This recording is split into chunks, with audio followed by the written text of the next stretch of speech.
Humans are part of the animal kingdom, but we have attributes that make us vastly different than other animals. When we use those attributes to their highest potential, we can be, in a sense, more than other animals. When we neglect them, ignore them, or use them to their lowest potential, we are, in those moments, less than other animals. Now, to clarify, I'm not talking about individual people being less, but the actions and beliefs of people. I think it's more constructive to think about good and bad actions or beliefs and not good or bad people. Some of the most significant attributes that humans possess are our cognitive abilities. Our capacity for reason, logic, imagination, and critical thinking allows us to understand the world, solve complex problems, anticipate consequences, and deliberately shape the future. These endowments allow us to create art, architecture, music, and literature. They make possible the advances in science and medicine that reduce suffering and extend life and deepen our understanding of the world. But humans possess something else that is just as important. We also have a deep awareness of human and moral principles, concepts like honesty, fairness, equality, justice, compassion, forgiveness, courage, dignity, accountability, responsibility, etc.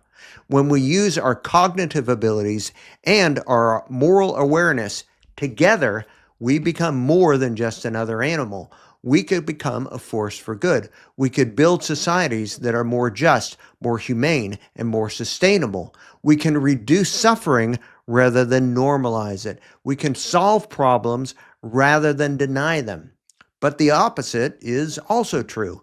If we fail to use these endowments, if we suppress reason, discourage questioning, or treat doubt as a moral failure, if we disparage our experts and put ignorance on a pedestal, if we abandon critical thinking in favor of religious or political dogma, ideology, or unquestioned authority, we can cause significant harm. We live down to our potential rather than living up to it. Not necessarily because of a conscious intention to be cruel or destructive, but because unexamined beliefs are easily weaponized. History is full of people who believed they were doing good while inflicting enormous suffering, precisely because they stopped questioning their assumptions. In that sense, when we reject reason and moral reflection, we become less than and more dangerous than other animals. Other animals act within the limits of instinct. Humans, armed with technology, power, and unexamined certainty, can cause devastation on a scale no other species could match.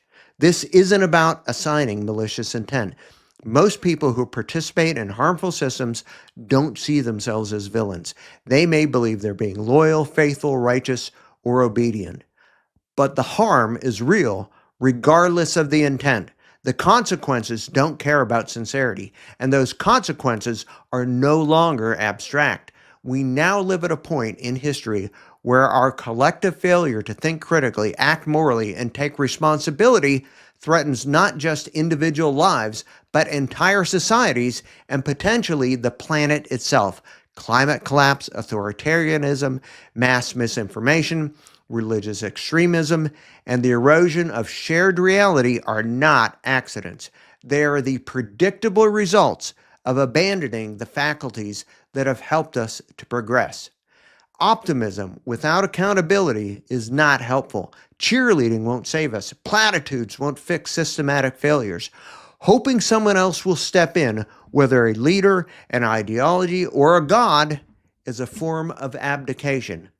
We are all we have.